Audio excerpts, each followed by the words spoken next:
introduce our keynote speaker and start off with a question here. Can you name any other speaker who would show up today with not one, but 3 black tuxedos? That is how passionate Bob Pacanovsky is about creating a black tie experience. You may not remember his last name, I will. But you will hopefully remember the guy with black tie and tuxedos. I was hoping to get one. We'll see. What do 25 National Football Hall of Fame induction events and creating over 7,000 meetings and events have in common? All of them received a black tie experience, courtesy of our speaker. Bob has achieved professional member status of the National Speakers Association and has spoken to companies and conferences on the national, state, and regional levels. And he is a new author with his first book published, Discover the Missing Link, 25 Ways to Delight Customers with Black Tie Hospitality. However, he is most proud to be married to his wife, Connie, for 32 years, and his son, Adam. Congratulations on the marriage lasting that long. That was awesome. I want to know your secret. Please welcome Bob Pacanovsky. Thank you, Michael. Have fun. Well, good morning, everybody, and thank you very much for being here. I appreciate it. Welcome to day 2 of the OALA conference. And I have a couple quick shout outs. Number one is, you see all the balloons behind me, and I just want to shout out for 30 years to OALA. That is incredible. Thank you for what they do. Thank you for being here and really supporting them for all these years, because we don't find that too much anymore. So we thank you so very much for what you do and really what you bring to this organization. But secondly, I want to give a personal shout out to all of you before I start my keynote. You see, I work in your industry. I speak at conferences like this, and I consult and train with organizations like yours all across the country. And I love everything about that. But I have a favorite job that I have in this industry. See, that favorite job is this. See, I'm the family caregiver for my parents and my aunt, my godmother. All of them live in AL communities. My parents are on the left and my godmother's on the right. And I'm their chief chauffeur, chief doctor scheduler, chief doctor taker, appointment taker, chief note taker when I meet with doctors and meet with all of you in the staff, chief banker, chief bill payer. And I love every part about it. But what I love the most is you. See, you give me, and so many families, peace of mind. And I'm so very grateful.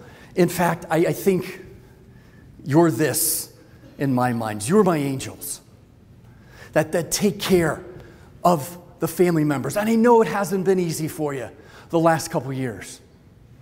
But you continue to work every day. And I thank you so much from the bottom of my heart for the love and the care and the compassion that you and your team members show. Because it truly, truly means the world to me. I have a good friend of mine who works in your industry. And I remember when I started working with companies like yours, and he said, Bob, I want you to remember this. This is what we tell all of our people about what it's like to work in your industry. And I've never forgotten it. See, I believe you're working in their house. They're not living in yours. My dad, that's what it was. It was his house for over 4.5 years. He just passed away in July. He and my aunt had dementia. My aunt just passed away last month as well. But this was his home. And the staff truly treated him and my mom and my aunt as if it was their home. And I thank you for that. And keep doing what you're doing, because you're making the difference in so many lives. So my keynote today starts out with a story. It's a story about a bus. Now, all of you probably have a bus like this in your communities, right? And it's an ordinary bus. Except for me, on one occasion, it turned out to be a very magical bus. See, here's the story. Right around this time last year, my dad fell and fractured his shoulder and had to go to rehab for a few weeks. And so my mom was in her apartment by herself, and I encouraged her to get involved in the community, and she did. And one of those was they were going to do a scenic bus drive on a fall Wednesday afternoon. So she signed up for it. I was really excited about it. And I called her later that night and I said, "Hey, Mom, how was the bus ride?" She said, "Oh, I didn't go." I said, "Mom?" And she said, no, wait, let me finish. "Wendy took me to see your dad instead." What? So I made some phone calls, and here's what I found out. See, sure enough, there was a scheduled bus ride at 2 o'clock that afternoon, but my mom was the only one that showed up. There were 10 people that had signed up, but she was the only one there. Now, Wendy was the activities, and like all of you, she's really busy. She wears many different hats. She juggles so many different things. Now, Wendy could have done the customer service thing and said, "Mrs. Pack," that's what they call her. "Hey, you know what? I'm sorry. I mean, you know, I got this signed up. I talked to people. They were going to be here. I promise you that on the next bus ride, you'll be the first one on the list." Wendy could have done that, and that's the customer service thing to do. Except here's what Wendy did. She took my mom, put her on the bus, and just the two of them drove 15 minutes to see my dad at the skilled nursing place. Let her spend another 30 to 45 minutes with my dad, visiting with him, and then brought her back. See, ladies and gentlemen, it was supposed to be just a 60-minute ordinary bus ride. It turned out to be a 90-minute, memorable, and unforgettable experience for not only my mom, but the son who's standing right here in front of you today. My question is, as I start, how many Wendy's do you have on your staff? How many Wendy's do you have that will look for that opportunity to not just deliver customer service, but to deliver so much more? And it's what I want to talk about today, because that's going to be the difference, ladies and gentlemen, I believe, as we move forward, is putting those Wendy's on your team and letting them thrive and create memorable experiences for all of your residents and their families. See, we all have something in common, right? We're all consumers. You buy things all the time, for home, for work, for family. Heck, you might be buying something right now on Amazon, and that's okay, you can do it. But if I would ask you, tell me the last 4 or 5 customer service transactions you had, could you think of them, and how do they make you feel? See, I get that question asked all the time, because people now know what I do for a living. And typically my answers are this: it was good, it was fine, it was okay. Now, there's nothing wrong with those answers, except maybe that. We don't remember just ordinary service. But when's the last time, as a customer, you said words or phrases that were similar to these? "Wow, fantastic. It's like they know me. They never keep me waiting. I can't speak highly enough." See, ladies and gentlemen, across this great big country of ours, I believe these words and phrases are the exception still today in business. And as corny as this sounds, part of my mission is to make them the rule. Because if these become the rule, if these are words you hear on a consistent basis from your residents and your family members, then I believe your brand has the opportunity to become this. Now, I don't think this is a word, but I'm making it up here today for you, because when you become rememberable, here's what happens. People start talking. Word of mouth marketing starts happening. Stories start forming. Is it because of the customer service you and your team provided? Maybe. But I think there's more. There's a missing link that we need to get to today. And when I first started my businesses, we were just that: good, fine, and okay. See, folks, I could attract customers without a challenge whatsoever, but I couldn't hold on to them until I discovered a couple mindsets that changed our business. Here's the first one. I have a question for you. Now, there's no wrong answers to this question. I have my own answer, by the way, that I'll share with you. But since I really don't know any of you, I'm curious on what your answer is to this question. What business are you in? Shout it out. What business do you think you're in? Helping people, absolutely. What else? Senior care. Senior care. Yes, I couldn't agree more. What else? Hospitality.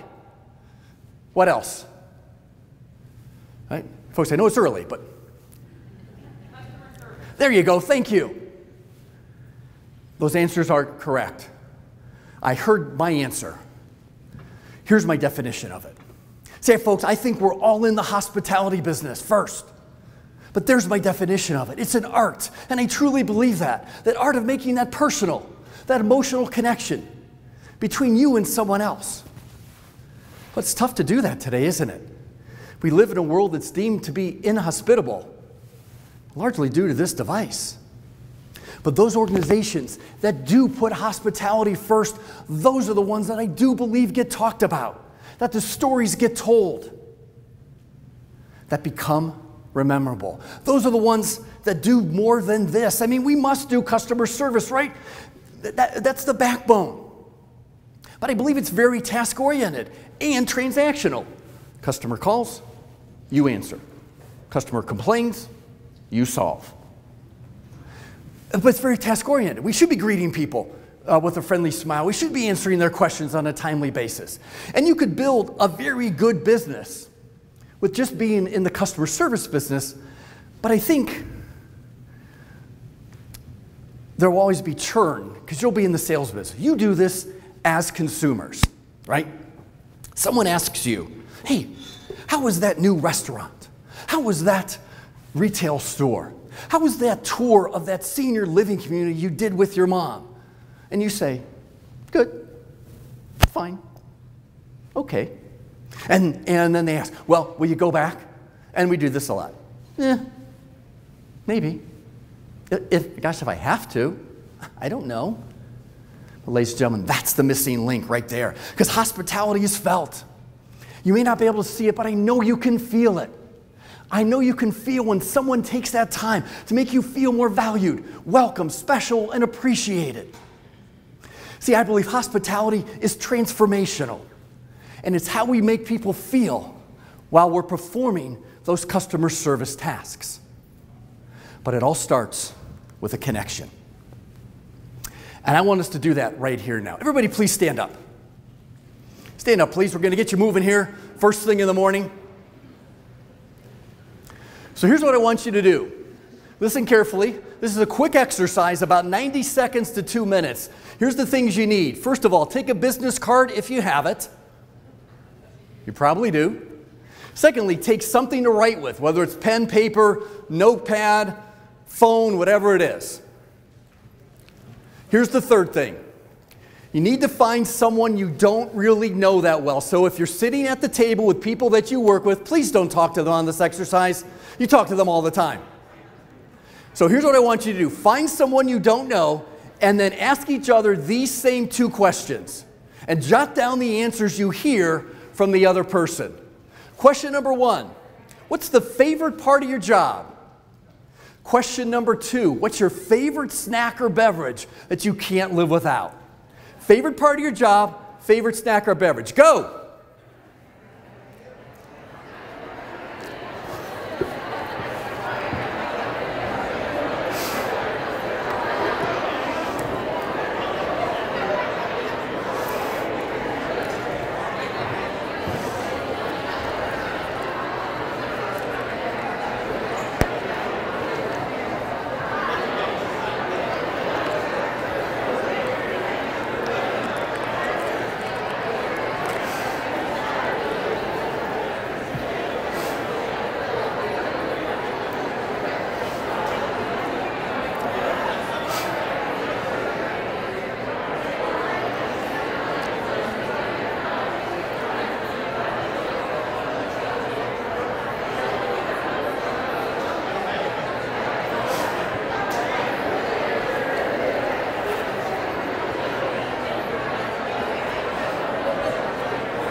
Probably about another 30 seconds or so.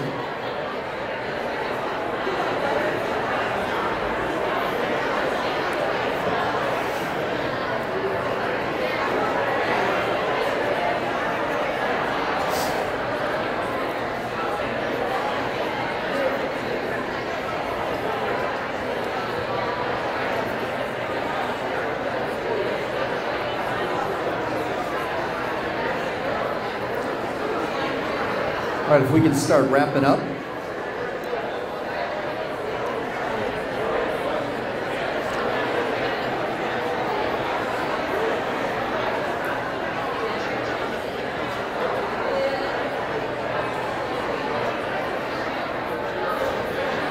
Hi, Bob. How are you doing? How are you, sir? My name's Steve Akers. How are you? Good, good. Thank you. What is your favorite drink or beverage, or your snack or beverage? Sea salt and pepper chips. Salt and pepper chips. I met a guy that likes chips. How about you? Me, I like potato chips. What kind? Well, I like barbecue. Barbecue. And my favorite drink is just water.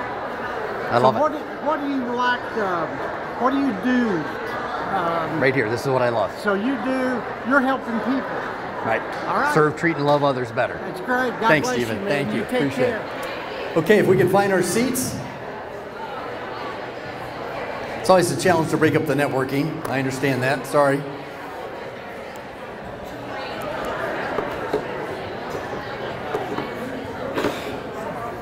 So thank you. And thanks to Stephen, who just came up and we had a brief conversation. I appreciate that very much, sir.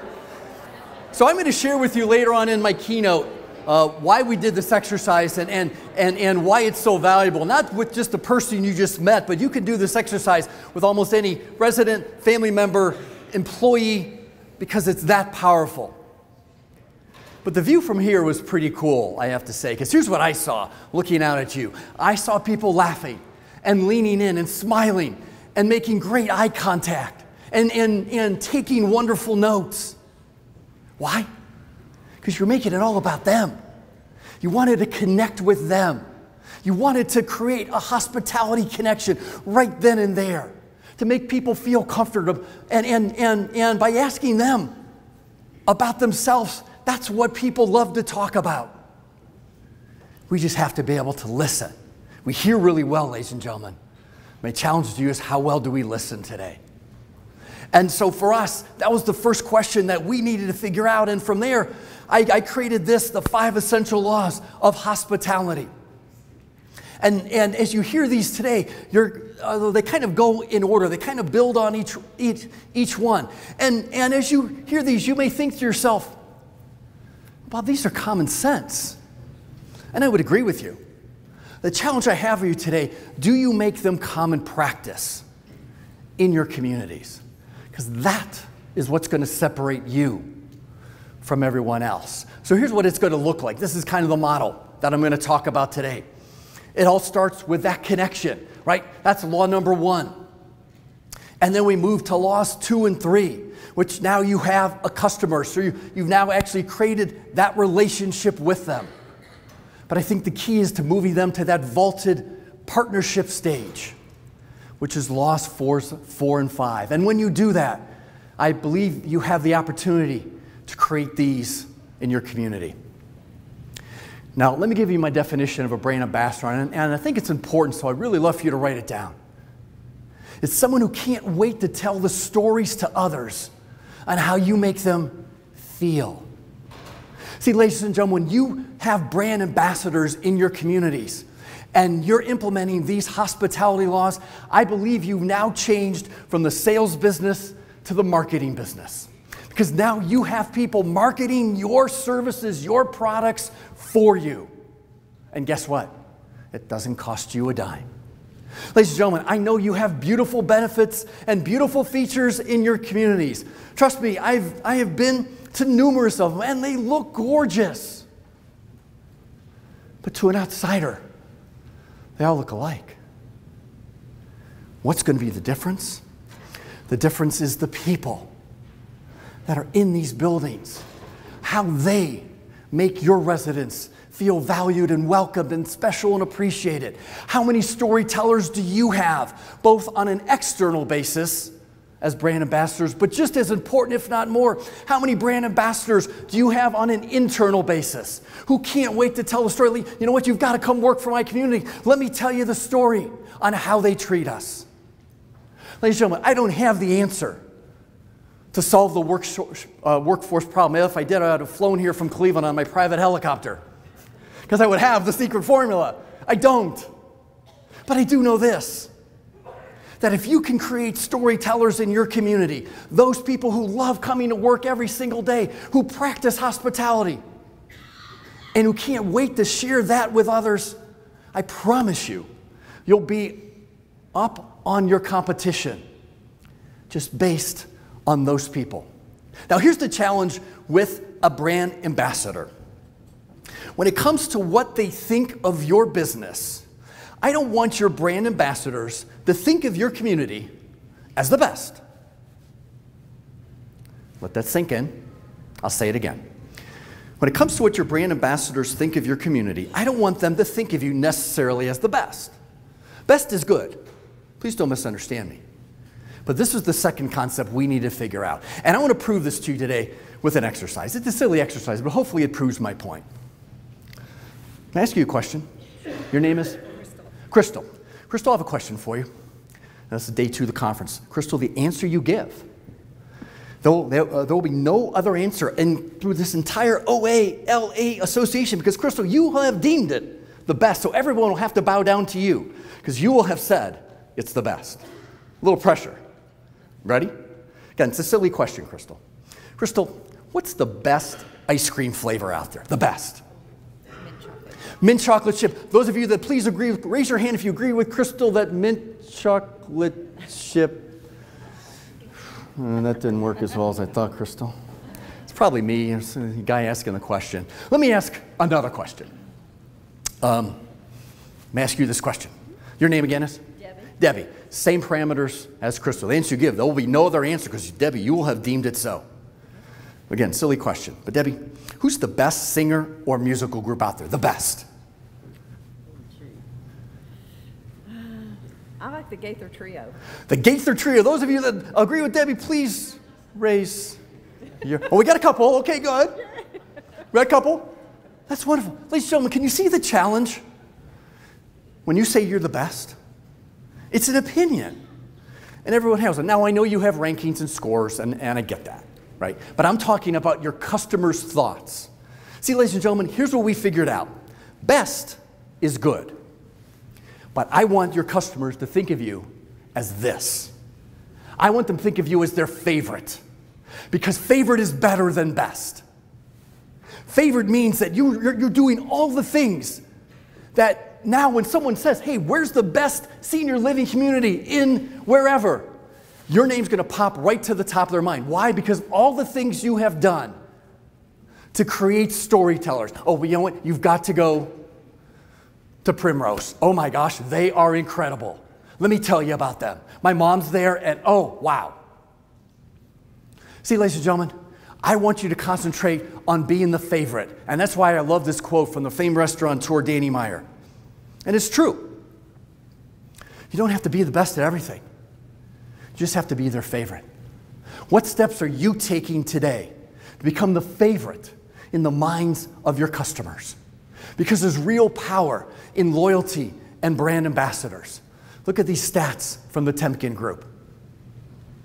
Now, I want to concentrate. What I think the stat that sticks out to me and what you do is the number 2 stat, 4 times likely to refer. Here's how I read it. You may read it differently, but here's how I read it. Say you have 10 brand ambassadors, families, residents. I know you have more, but let's, for a math problem, say you have 10.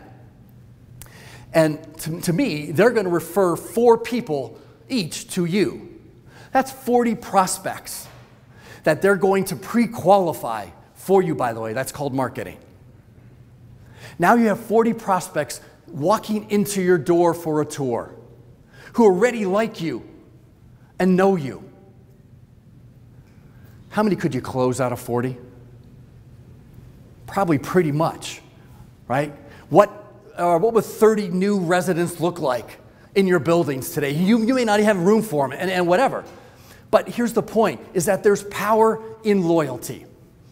And we have to be able to look at that all the time to say, what are we doing to become the favorite in the minds of our customers? And maybe for us, it started with implementing these 5 essential laws of hospitality.